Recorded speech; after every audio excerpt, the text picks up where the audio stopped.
Welcome to the Does This Happen to You podcast, where we explore the funny side of truth is stranger than fiction stories.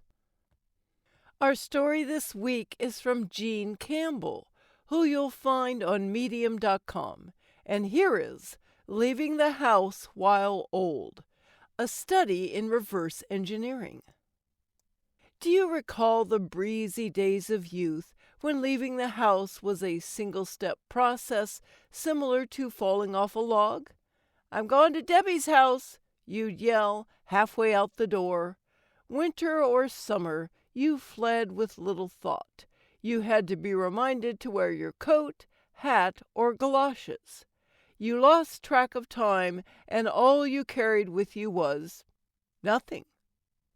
It's a beautiful, sunny, temperate day, so I'm going out to play golf. This will require 17 steps, and I'll need to reverse engineer because I'm old.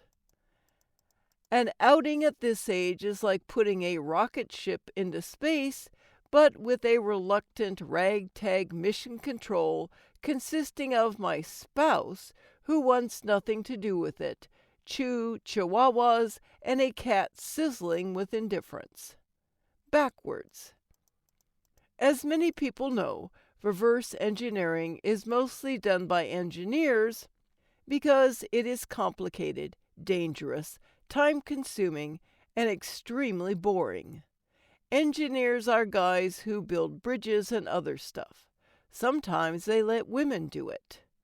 Thinking backwards is almost impossible for non-engineers, which is obvious when you consider most people don't think well forwards.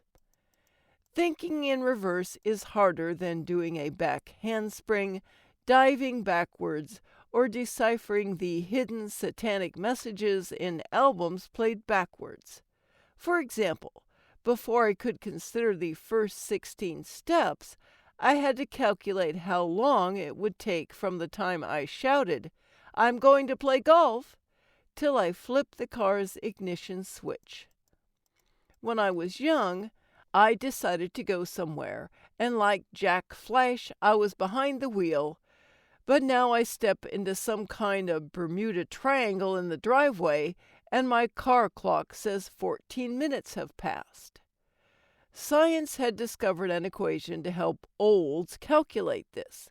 Multiply your age by 0.69. This will give you the half minutes necessary to plug into the equation by subtracting them from the ideal time of ignition. Do you see what I mean? It's flippin' hard. If you're in a hurry or don't like decimals, just take half your age. But if you use that easy formula, you should sprint to your car, even though you could fall and drop dead.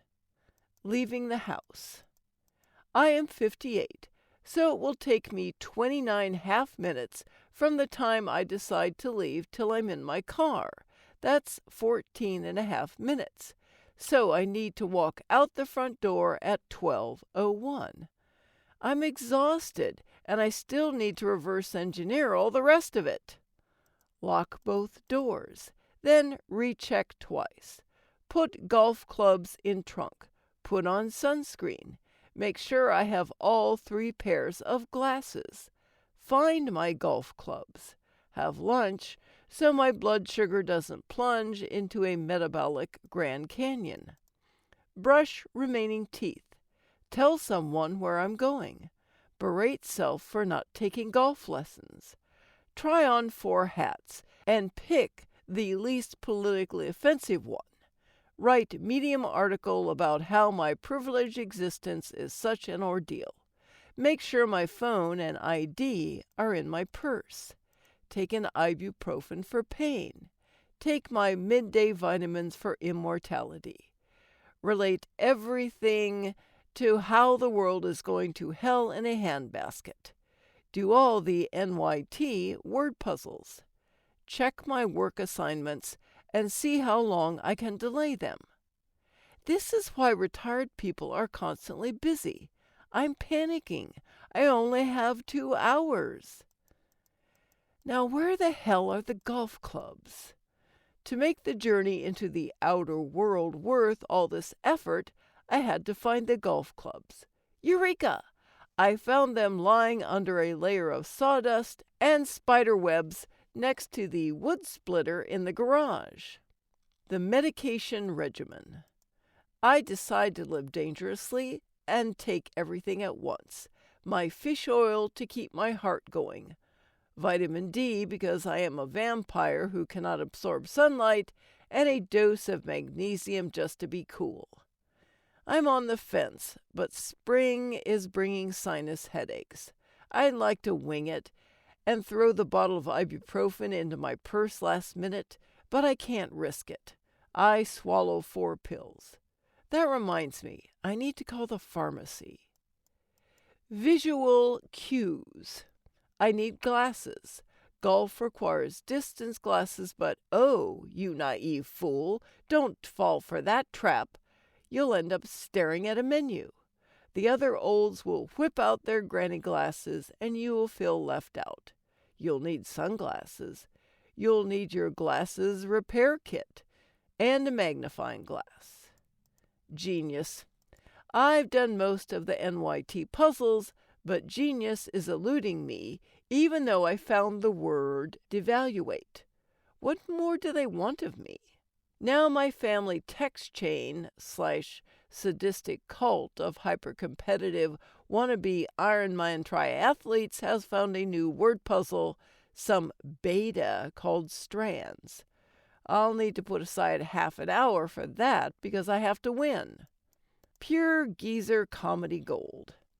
Should take about 20 minutes to write a medium article, but if I wait too long, some schlub living in the Villages, who also has a noonish tea time, will steal this idea, which is pure geezer comedy gold.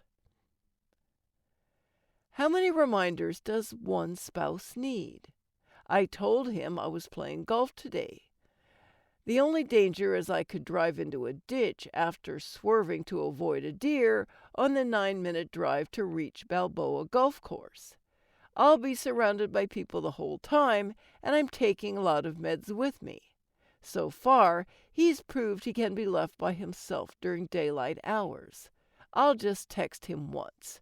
Let's be realistic. Husbands don't listen. Is it because wives talk too much? Blaming Trump. This is the part where I blame Donald Trump. I forgot to put that on the list. It's second nature by now, like drinking water. So, of course, I had a memory lapse. As we know, he is a golfer. Miraculously, the sport of golf is so robust, even Trump can't ruin it. But the truth remains I will be golfing in a white as virgin snow community with Republicans hiding in every sand trap. I could show up in my cap, make humanity great again, and that could start a fist fight. And that fist fight could escalate into somebody murdering me with a 3-iron, and the justice system being what it is. They might get off scot-free, or only do 15 years for manslaughter on account of it being done in the heat of passion. So I'd be dead, and that is definitely Trump's fault. Averting death. When I was a kid, sunscreen hadn't been invented. People slathered themselves with a mixture of coconut oil, turpentine, and baby oil. We used turpentine for everything. It was the Swiss Army knife of cures. I didn't wear sunscreen as a child. Now I have to go to the dermatologist every 6 months. Still, it was worth it because back then I thought the sun was a life-giving force, and now I think it's the eye of Satan. I might take some mercurochrome with me, just in case. Where did the time go? I spent too much time blaming Trump. It's always something, but I'm relieved I'll never have to do that again because who am I kidding? I can't afford to play golf. Thanks for listening. I'm Chris Kepler, and I hope you enjoyed listening to these stories as much as I enjoyed narrating them. I'd love for more people to hear these wonderful stories, so please share and tell your friends.